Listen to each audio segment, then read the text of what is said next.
So several years ago was my first time to meet Denise.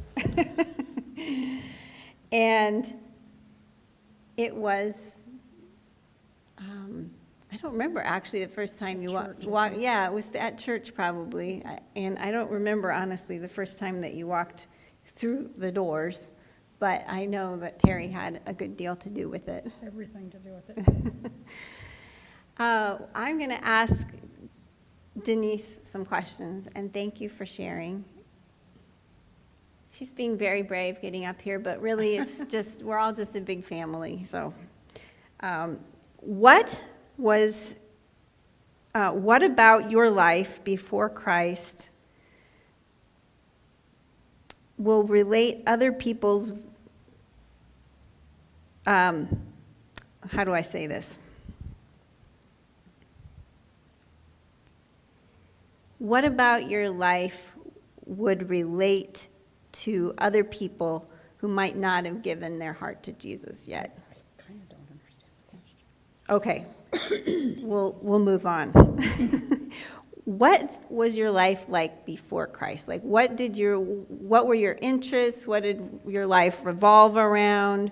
Where did you get your identity and your happiness? What was it like? I was a drunk, and all I wanted to do was party. And I was a single parent, and I took no joy in raising Andre. I took no joy in being, I wanted to party. Copper Penny was down the street. That's where I was every weekend. And Terry was my partner in crime. And all we did was party and drink. And then my stepdad got sick, and I had to take care of him. Yeah. Then my mom got sick. I had to take care of both of them. And when they got sick, they just, I started thinking life is short, and I never thought my mother would get Alzheimer's. And I don't know, something just changed in me. I didn't want to do this anymore. I didn't want to drink. I didn't want to smoke. I didn't want to neglect my son. So what do you think, the drinking, was it to escape reality? I was lonely. So you were lonely. So you're looking for socialization. Socialization, friends. I was dating all the wrong men. I was lonely. I was miserable. I was so lost. And so just lost is the biggest word I can come to. My older sister asked me when I started going to church, why all of a sudden so religious? I said, what else is there? I mean, what else is there in life? Either hanging out in the bars and doing the same thing, or reaching for the Lord. Yeah. What else is there, So the drinking was an escape. Yeah. An escape mechanism. From reality, from everything. So how did those things begin to lose their luster? Like, after a while, you didn't want to keep going back to the bars. And so what made that lose the shine on those? Well, Terry watched Jay's dog for a month when he went to Florida to work, and when he came back, she invited us to Bible study. And it was so interesting, and it was so cool to hear that I wanted to keep going back and hearing and learning about God's Word. And I kept going back. I never turned my back. So. Praise the Lord. Amen. So, and I just got to say too, Terry surprised me because we were looking for our husbands. We were looking for our men in the bars. Wrong place. We were looking for the pot at the end of the rainbow. Mm-hmm. And her and I, we lost contact for about 2 years. She wanted me to help her move. I was also very selfish. She wanted me to help her move, and I had just met Jay, and I was so in love and just wanted to be with Jay. And I told her, no, I can't. I got a new man. I got to be with him. So for 2 years, we didn't talk. And then when we got in contact again, she was a Christian, going to church. She turned her life totally around. So I wanted what she had, and I started doing those Bible studies. I loved it. So Part of it was you were tired of what you were doing. Yeah, And part of tired of my life. part of it was you saw this miracle transformation in Terry's life, and you're like, okay, that's better than what I got going. yes, absolutely. Okay. So back to that first Bible study. Tell us, like, who was there? What was it like? What were you studying? What caught your attention? Pastor Mike was there, and Jay and Terry and I thought, man, this dude is smart as a whip, because he is. You know, and then he started talking to me about the Sabbath, and I thought, really? I mean, it just opened my eyes, because I never knew about the Sabbath. You know, and I always thought Seventh-day Adventist was an occult. So, but the Sabbath, I think, is what opened my eyes. Because I was going to New Hope Church, I was going to every Sunday church, or a lot of Sunday churches, and I thought they were whack. I mean, forgive me for judging, but I just thought I wasn't getting anything out of them, especially New Hope. So, and not saying it's a bad church, I'm just saying I wasn't getting fed anything. So when he started talking about the Sabbath, I thought, wow, really? So So it was really a deeper message of truth that caught your Yes. attention and that drew you. Okay. well, I didn't grow up with, I'm Lutheran, I was Lutheran. I didn't grow up with the Word or anything. I didn't grow up with the Bible or anything, so. And after living the life I lived and drinking and partying, and I mean, that was really important to me. At 2:30 before the bars would close, I would think, oh man, this is so much fun. I don't want this night to end, because I was dancing and partying. I don't have that feeling anymore, thank God. So, yeah. So what were your struggles? Okay, so you're tired of your old life. You're attracted by the transformation that's happened to Terry. You're going to Bible studies, but then everybody comes up to some sort of struggle where it's like you don't want to surrender some cherished something. Self. It dies hard. So I'm still struggling with coffee. I mean, I've given it up, and Corintha saw me yesterday go into Starbucks at Fred Meyer's and get a coffee. I'm not going to lie, and so I'm still struggling with coffee. I still have struggles, but I am down. I justify it by saying I'm down to only 3 days a week now. Thursday, Friday, my days off, and then Sunday. And so, and every time I do it, I think, I'm in rebellion. That's exactly what it is. I'm in rebellion because I don't want to give it up for my health. I want to give it up for the Lord. So Keep in the fight. I am. I mean, I'm trying. It's a slow process. It took me, 40 years to quit smoking. So was that something you did before? coffee? No, the smoking. Oh yeah, I smoked for 40 years. I mean, is that something you gave up? Yes. When you met Terry, kind of a thing, or had you already quit? Well, when I first started coming here, my mom was in a nursing home, and she was in her last days, in that deep sleep before you pass. And all my brothers and sisters were staying with me in a small 2-bedroom apartment, and we were drinking and smoking every night. I mean, I was coming to church, but I was new, and so I didn't understand yet. When they left, I quit smoking. My brother came back, or everybody came back for the funeral 2 weeks later, and I smoked my last cigarette the night of her memorial, and I didn't pray about it. Yeah. It just went away, and I never drank another drink. Okay. Everything just kind of disappeared that night. Praise the Lord. And I know that the Lord took the habits away from me, but to this day, I still wonder, or no, I don't wonder, because I know that He took them away, but to this day, I still think, if I didn't ask you to take them away, why did He take them away? I wonder that sometimes. Sometimes I think the Lord allows those to go. I mean, like what Terry said, she had tried for so long, she tried the patches, and And I didn't use anything. It and just other went away. people are struggling, like you're struggling with coffee right now. Yes.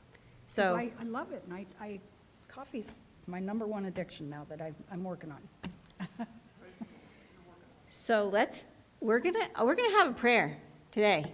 We're gonna have a special prayer, and we're gonna be in the fight. And you know what? We're gonna just keep fighting, and we're gonna surrender. It doesn't really do anything for me anymore. I mean, I don't get that little buzzy feeling anymore. I get the shakes, but I don't get the little buzzy feeling. And then I think to myself, on my days off, I'm fine. Yeah. I mean, or actually, I'm sorry, on the days that I don't drink the coffee, I'm fine. So I'm asking myself, why do you keep doing it? So you have answered some of these questions. How is your life different now, and how has your attitude and perspective changed? So partying is not attractive to you. Mm-mm. I won't even sit in a bar and eat. Yeah. I still have friends that don't go to church, and I won't sit in a bar if I go to lunch with them, which that doesn't please them, but oh well. I don't go into casinos. I don't go anywhere where I think Satan might hang out. Uh-huh. So I just, and the Lord has opened my eyes clearer to how ugly this world is. I mean, people are ugly, and not people, the world is ugly. Mhm. It is, it's just, Sin is ugly. sin is ugly, but the world is ugly because of sin. Mhm. Oh, sorry, okay. So, the last question you kind of answered. Becoming a Christian didn't mean you were suddenly without trials. Oh, no, I woke up, I told Gina, I woke up the other night, Satan likes to mess with me a lot. I woke up and I felt in a panic, and I felt scared at 1:30 in the morning, so I just started praying for the Lord to give me peace and comfort. I fell back to sleep, I was fine, but Satan messes with me. I noticed that in my life, so. So how does being a Christian then help you? Because you still have trials. Yes. So just, I pray a lot. I'm learning to pray a lot. At work, I'll be at work and something will come up, or I'll get frustrated, and I stand and I'll just say a one-line prayer, Lord, give me peace and comfort, give me strength. So I just have to keep praying and talking to him. When I notice if I'm not in my Bible and I'm not praying, my personality changes, everything about me changes. Mhm. And I don't want to be the person I was before I became a Christian. So to me, being a Christian is fun. That's what I used to tell Pastor Mike, being a Christian is fun. So, Thank you, Denise. Is there anything else that you want to share? Any word of encouragement? just for people to keep reading and keep believing and praying, talking to the Lord. Amen. Thank you. And we're going to pray, our closing prayer. Okay. That God gives you the victory. Okay, I'm going to put this on you. Okay. There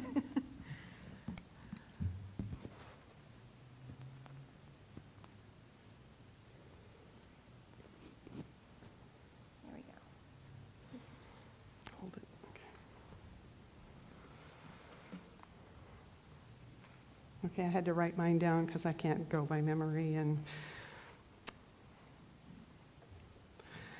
I'm probably going to do a lot of reading because when I have to do it out of my head, it's harder. Unlike Denise, I was born an SDA, and I'm going to cry. Okay. It's okay. Makes it real. I was born in an SDA home. Both my mother and father were SDAs. They were together till I was 3 years old. But my mother left him because of his indiscretions. And she married another man, also an SDA. But she left him because of his indiscretions towards her 2 daughters, my sister and I. So I just want to say, for you young people, be careful. Just because somebody's in an SDA church or in a church or says that they believe in God, it's not necessarily true. You have to know that they believe in God and that they're following. I have fond memories of church, of camp meetings, of how we used to dress lacy socks and all kinds of fun stuff when I was a kid. Excuse me, my thing went out on me. Okay.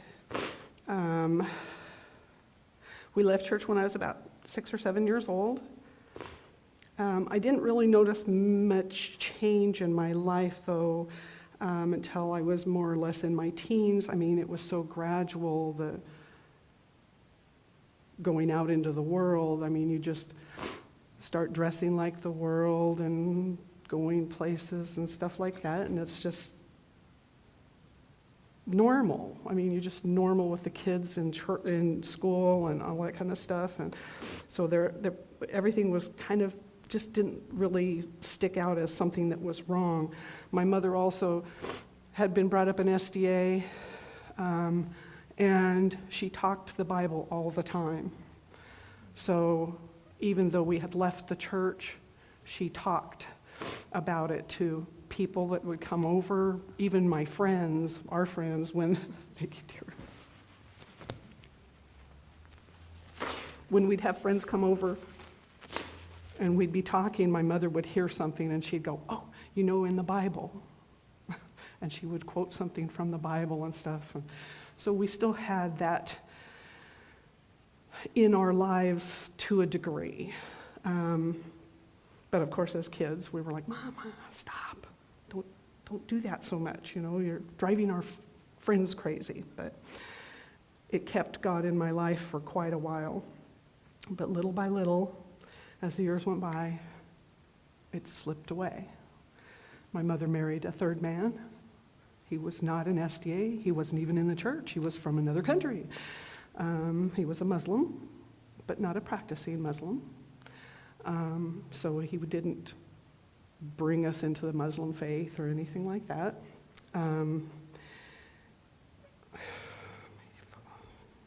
Keeps going out on me.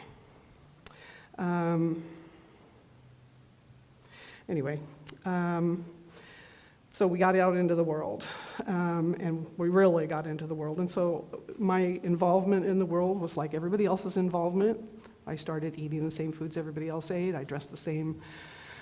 I went to the movies. I got into everything. I drank and partied and went to bars and danced and just became like everybody else that I hung around.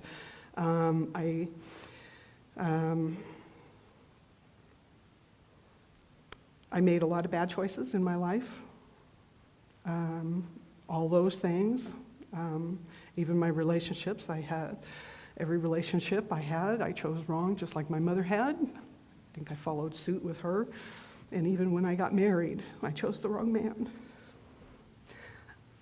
I was 40 years old, and I felt like my life was slipping away, and I had no man. And the man asked me to marry him, and I said yes, because I didn't want to be alone.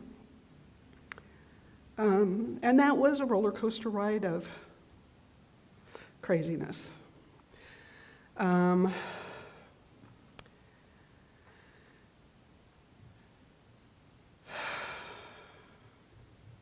But the Lord, the whole time, even though I went through abusive relationships, both mentally and physically abusive relationships, the Lord was with me. I didn't know it at the time, but after I came back to the Lord, I could look back and I could see how he was working in my life. Amen. In the past. When I wasn't with him, I always think of the poster of the footsteps in the sand, because that's what I see my life as. I was doing all the wrong things. And there were moments that I would go, "Lord, why are you letting this happen to me?" But he was always there. He was getting me out of everything whenever I got into alcohol, when I tried smoking, and when I was in relationships, whatever. He was always saying, "Okay, this isn't right for you. You need to get out of it." And I'd leave. I'd get rid of it. And again, I didn't know this until later, but I can look back and say, the Lord was telling me. He was keeping me from getting involved.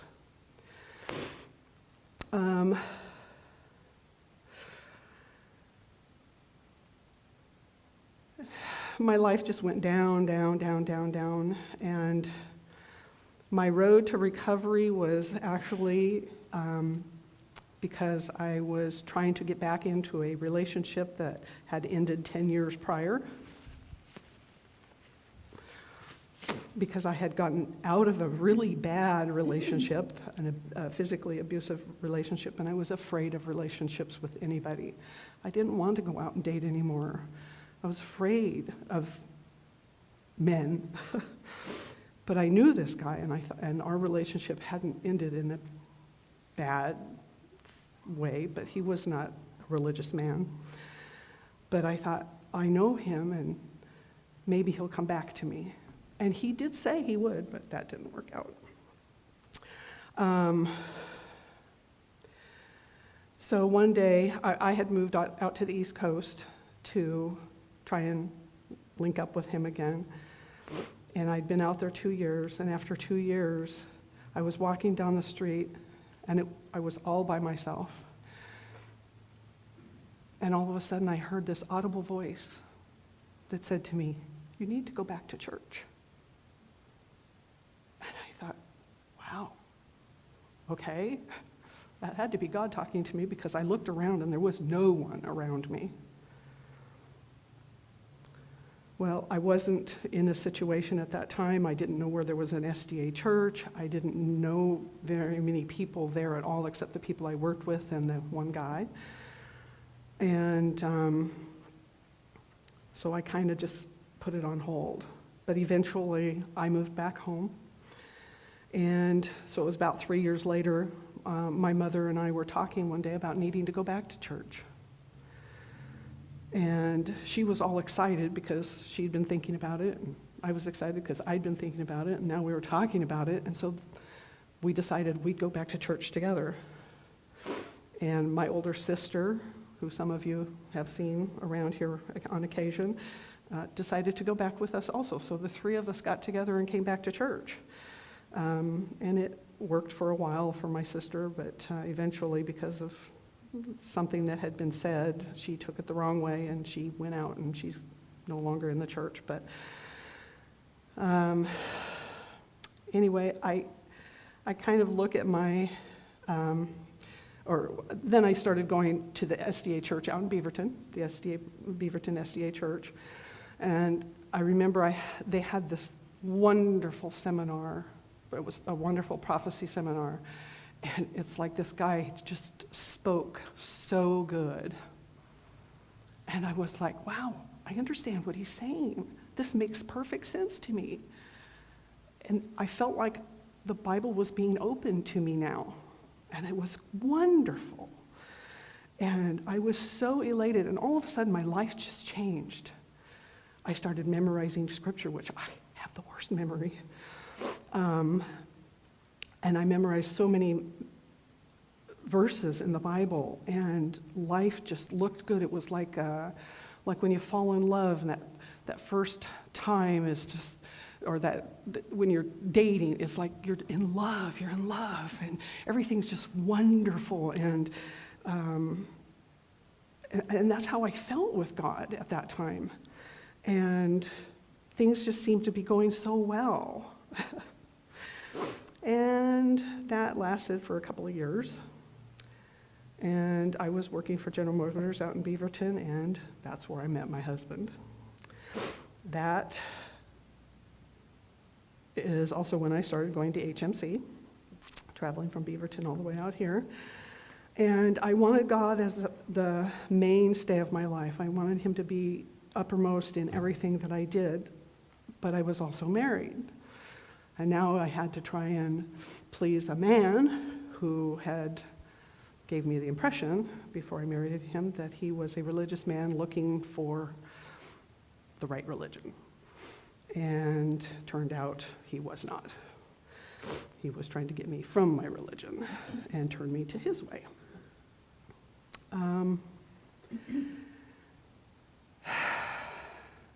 I almost lost God, and I lost almost all my memory verses in the 9 to 10 years that I was with him. And I had a roller coaster relationship with him. Most of it was down, with him yelling and screaming at me and not liking what I was doing, and me trying to please him, and trying so hard to talk to God and say, what do I do? Well, he eventually left me because of my beliefs. He says it was for other reasons, but I talk to him occasionally now, and I know that still, thank you, that it is because of my beliefs.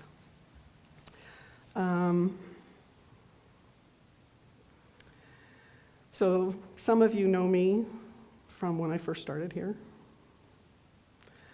The changes I see, okay. So when I first started here, I was very shy. I'm still somewhat shy. Not around people I know, but around people I don't know, I can still be very shy and getting up front here. Very hard. She's not shy. I am too, just not around you.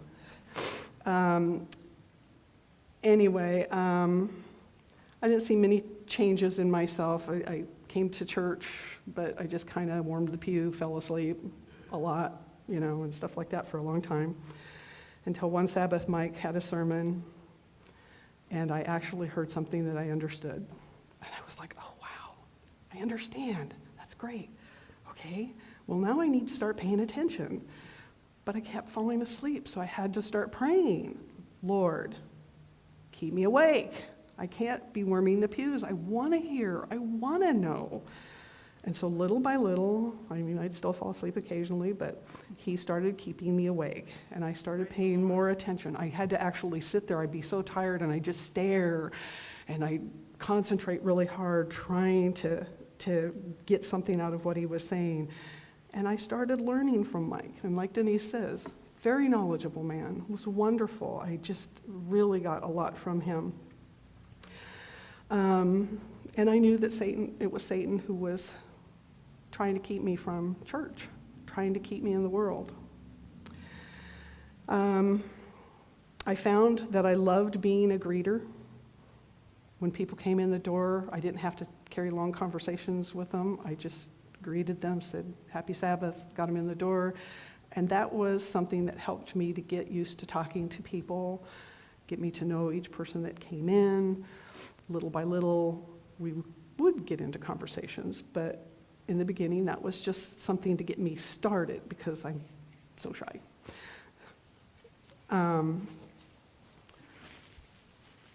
I started to get a little more involved with the church, especially in the prophecy seminars. And I had a few of our older members that lived out in my area. Some of you know Freddie May, Dave and Dora. And I would go help them out with food, go over and do Bible studies with them, take them places if need be. And I just felt that the times that I spent with them, encouraging them, strengthened me.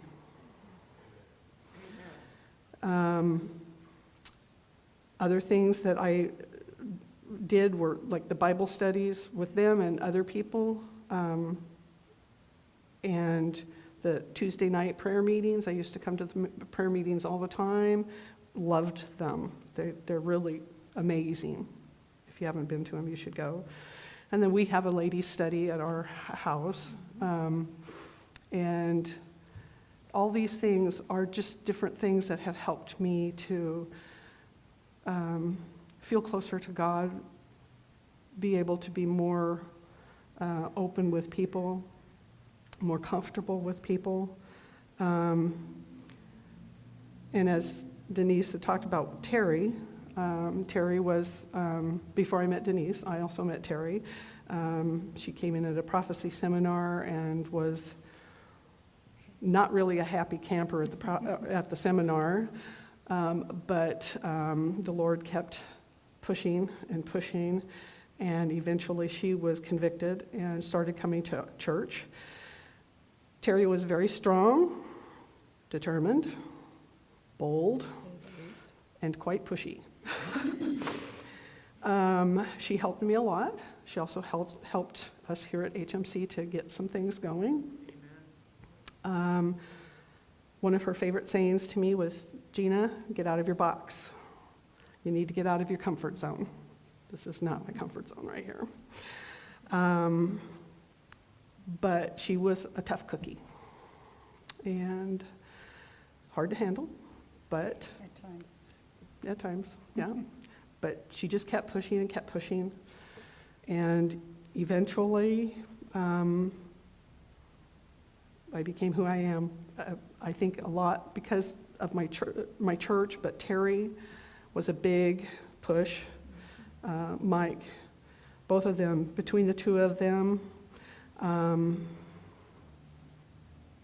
I've evolved, I guess.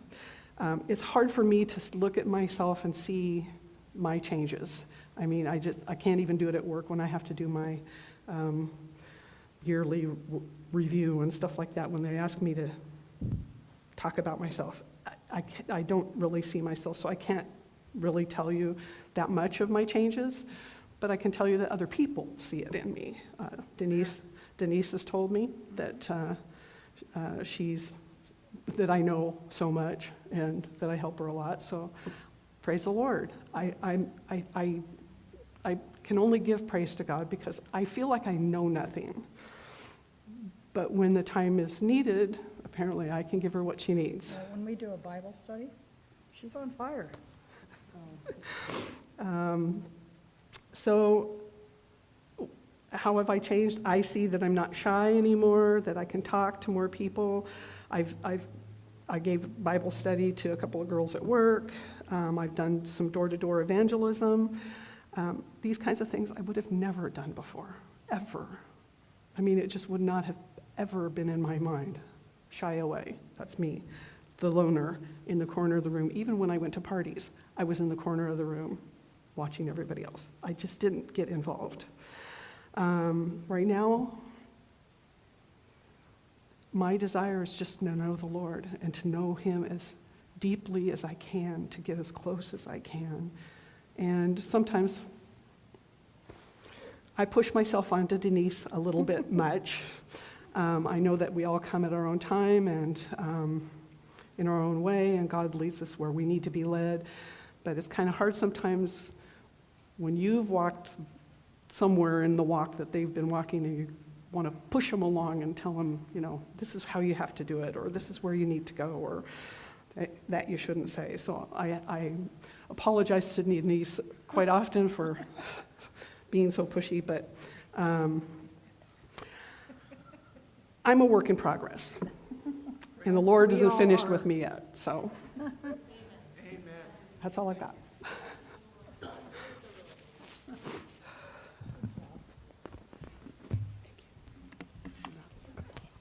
Thank you. Thank you, both of you ladies, for sharing and making it real, and that is really a blessing.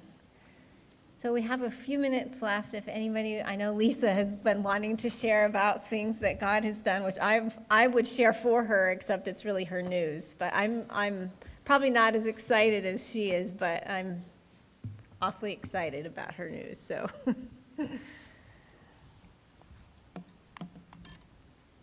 Do you want her to use this? This, you need to use this, sorry. So, I imagine most of you are aware of how one of our kids is very shy, and I'm not going to, he's here, I don't want to make him nervous, but I feel like that God has been slowly working in like directing us, and I want to say it started, well, he's been working on different things for a while, and I'm probably not making sense. I'm trying to think, where do I start? Because if I start in one place, then there's something that happened before that, but let me just think a minute where I want to start with this. Sometimes God can take something that seems really bad and turn it around into something that ends up being a real blessing. And so that's where I'm going to start. Our son has a habit of taking things apart. And I want to say it's a habit because sometimes he just feels like he can't help himself. He loves electronics and he loves studying circuit boards. Most of his drawing is copying the parts of circuit boards, to give you an idea. And when it was his own toys that he was taking apart, that was not really that good, but it was okay, And then he started taking apart other things that weren't quite so okay. And one day, when the last straw came, when one afternoon one of the kids comes running to me, "Mom, there's no water." And long story short, he had pulled off the wires of for the pressure sensor and the water pressure tank. So we had no water. Fortunately, he didn't break the wires, and we were able to reconnect them, and everything was fine. But that was, in our minds, this was the last straw. We have to do something for more structure, and I have been either sick or overwhelmed a lot, and my husband is overwhelmed with work, and so we decided school has been going well for our other son. Why not see if we can get him enrolled? But because he's so shy, that creates complications. He won't talk to people and this kind of thing. So how is that going to work out in the school situation? So we prayed and we talked about it, and we talked to the school, the Adventist school that we've been going to, or that Ralphie's been going to. And they said they would discuss it with the teachers and see where he could fit in, and so they picked the grade that he would be in, and started trying to do some assessments and different things. And when he went for a little bit of testing, it was with someone that he's met before, but so not a complete stranger, my sister-in-law's sister. But he wouldn't stay with her. He was too afraid to leave me. And this has been something that's been a problem. I've been, how do I detach him from me without being mean, without hurting him? Because there's real anxiety there.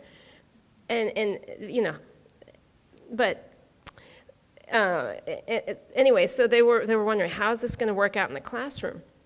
Well, the Lord had everything planned. The teacher that is for the second grade, that's teaching the second grade, is a man, very firm, and this is how it's going to be, and this is what I expect, and this is how it's going to be, but very kind.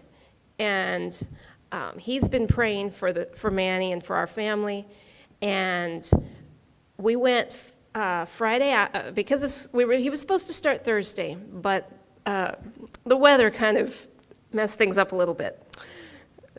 So I'm sure God has a plan in that too, but I haven't figured that one out yet. Sorry. Anyway, so Friday we went after school, and I went to pick up Ralphie. We went in, and he got to spend a little time with the teacher, learning how the classroom functions and where they sit for this and where they do that, and where the bathrooms are and all this stuff. And so the teacher had him go over to sit down somewhere, and his back was to me, so I just kind of walked out of the room. And normally he would just be he'd freeze up. In the past, he would have frozen up, been terrified, unable to function, but he did okay. And he was engaged. At some point, the teacher brought him out into the hallway to show him where the bathrooms were. And there I was, and I was like, oh, I should have gone around the corner so he wouldn't see me. But he looked where the bathrooms were, and then the teacher said, okay, let's go back into the classroom. And he followed him back in the classroom, even though I was right there. And I was like, this has never happened before. God is so good. And I think it's partly because of the teacher and how he is firm and establishing his authority. And so I was so thankful. But anyway, it's a story that's not finished yet because he hasn't started school yet. And we don't know how the year's going to end, but I feel that God has brought him to a place where it's time for him to take this step, and God has put the right person in place for him. He's in a situation with someone who, according to my sister-in-law, loves a challenge. He's not the kind of person who's afraid of a challenge. He'll take it on, and he's good with it. He already has another child in the classroom that causes problems, but he's really good with her as well. And so I'm just very thankful that God has the right teacher, has a school that's willing to work with us, and that everything is working out. And so I can just, looking back, I can see his hand in the water problem that we had, that it was God leading to where we are now. And so there will be more to the story in the future. I just don't know what it is yet. You gotta share what they're studying. Oh, I totally forgot about that. Okay, so I mentioned earlier his fascination with electronics. They've been studying in the second grade classroom electronics, and he was sent home with battery, magnet, and copper wire to make a little motor. So it could not have been a better timing. God is good.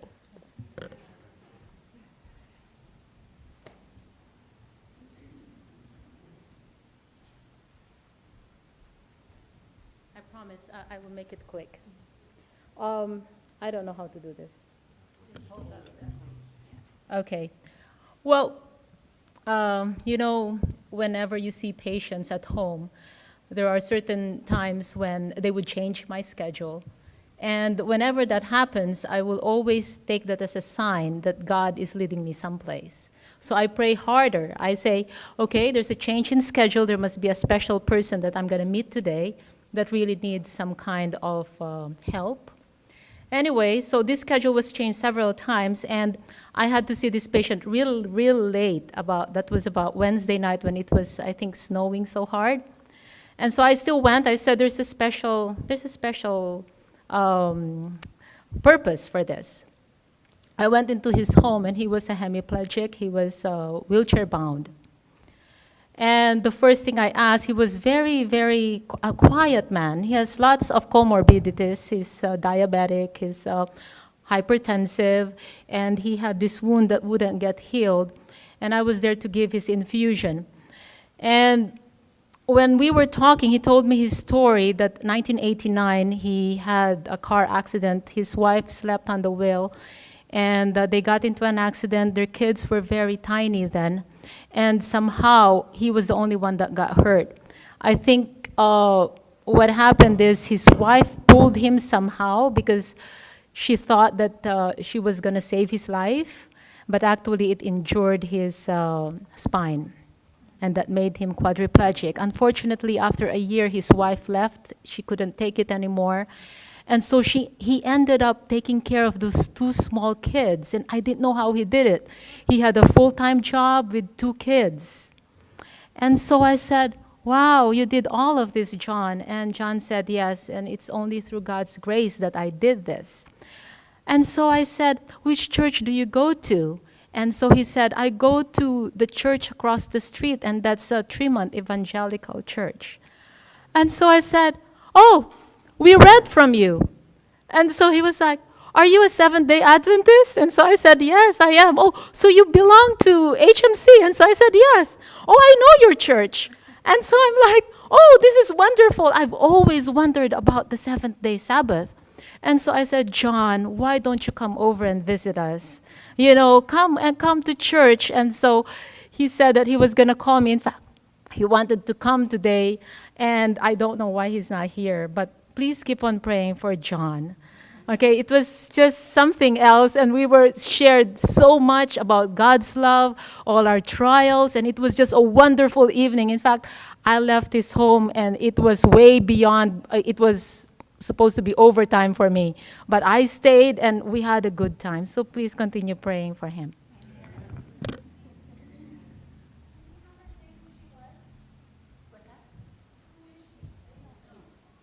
Oh, sorry. That was Yvonne. And now Chris is going to come up and share a testimony. Chris. Maybe you should put it on because it's...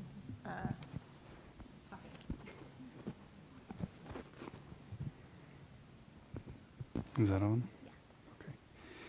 So last week, Friday, we were coming back home, and there was a gentleman near the house, not too far, about half a mile, that was very cold and very hungry. And he had the sign, hungry. So all we had in the car at the moment, we had just stopped to get a few bananas. And so we shared our bananas with him and an apple that we had. And went back.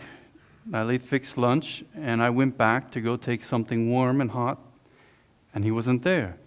So So I drove around trying to find him between Camas and Washugo in that area and didn't find him.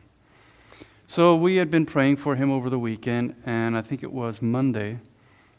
It was cold, and as you guys know. And we went out I went out to go check something and found out I saw him outside of Starbucks. And I was just driving around to go get something. It wasn't a coffee.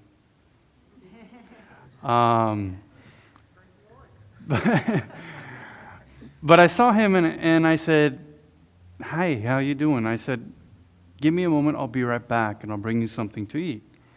So I went back home. My wife was fixing breakfast, and I thought somebody would appreciate a nice, hot, warm meal. Well,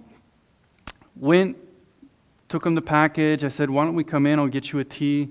And we went into Starbucks. So he went in the bathroom to get warm, to clean himself up, and while I got a couple herbal teas for us, and he came out finally, and we were talking, and he shared with me why he is where he is in his life. And, it's a sad situation. He started drinking when he was 14 years old, and a lot of it was just to escape with the home dynamics and the family. Very abusive, verbal, physical. As a teenager, an older stepbrother was physically and sexually abusive with him. And it became very difficult to go to high school and finish out because all the guys, somehow it got rumored, and a lot of the guys were making fun of him and thinking that he was gay or that he was of that persuasion, and really just put him down and speaking negative, and it became a very emotional, traumatic experience for him, more so not just the home environment, but also the school environment. And so it's like, where can I go to feel acceptance, to feel love, to get direction? And it became very emotional for him, and he just found the escape in alcohol. He ended up finding a woman that was married and decided to leave her husband for him, lived 7 years with her, and as a result, she was constantly nagging him to quit drinking. So about 1 year and 8 months ago, he stopped drinking. And when he stopped drinking, she found out who he really was emotionally, and all those emotional needs and fears and anxieties just started flooding that he had been drowning out constantly with alcohol. And she said, this is not the person I knew. And she didn't know how to deal with this person in his brokenness and in his realness. It was overwhelming for her. So she ended up leaving him and going back to her ex-husband.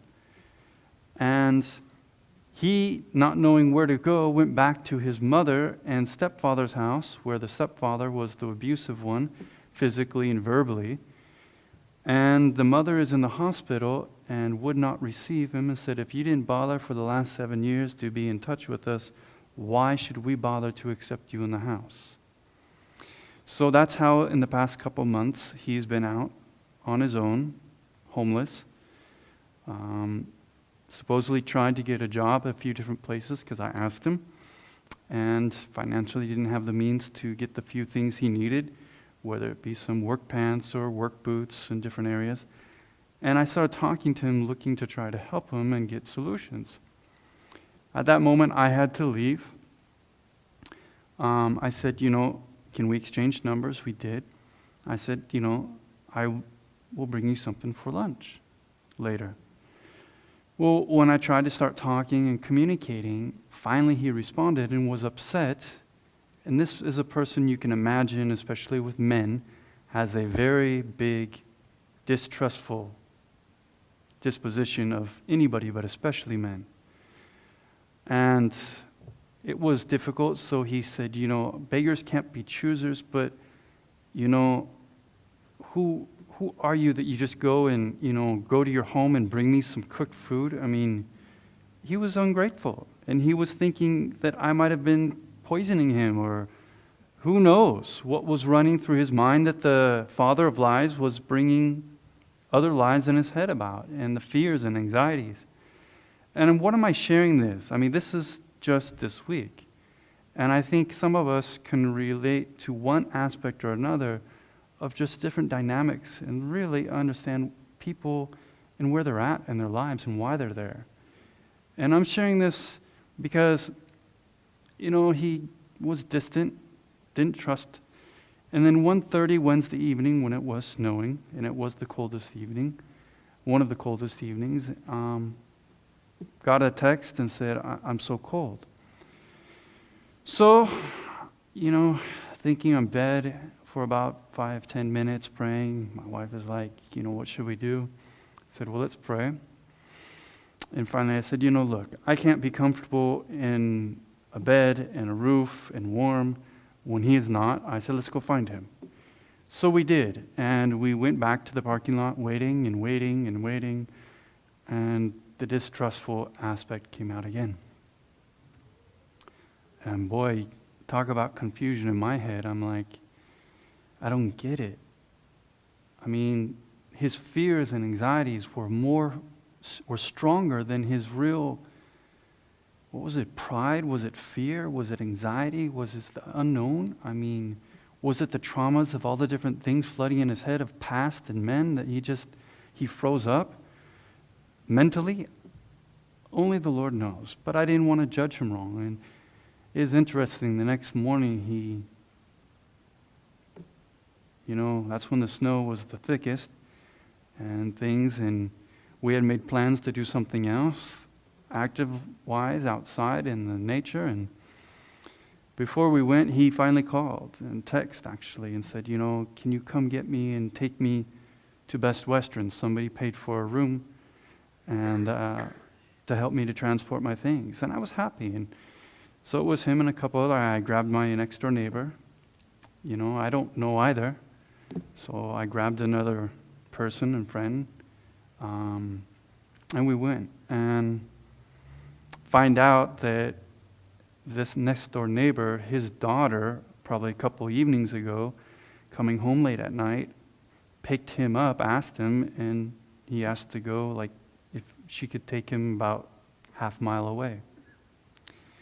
And it seems to be it's the same young man. And obviously you can imagine the father was very concerned and expressed to his daughter, please don't ever do that again.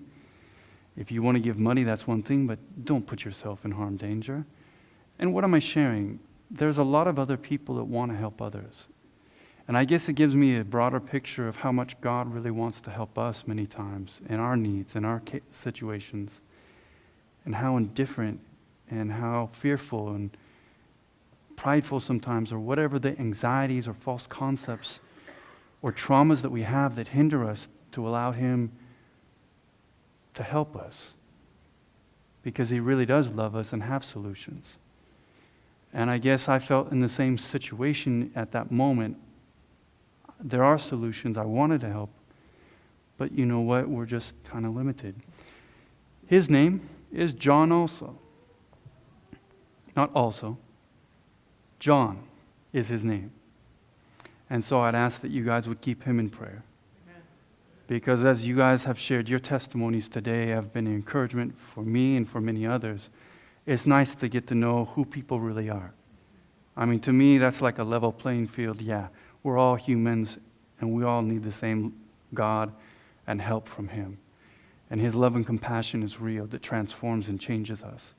And when I hear what he's done for you, it gives me encouragement. Then for people like John or whoever else, like myself, he can change and transform them too. So I'm thankful, and let's continue John and lift him up in prayer. All right, I think we need to have our closing hymn. And after our closing hymn, I'd like to invite, just make a circle up here, and we're going to have prayer for all of us that will have victory, and especially for Denise. We're going to pray for victory over coffee. And for John and John. And John and John.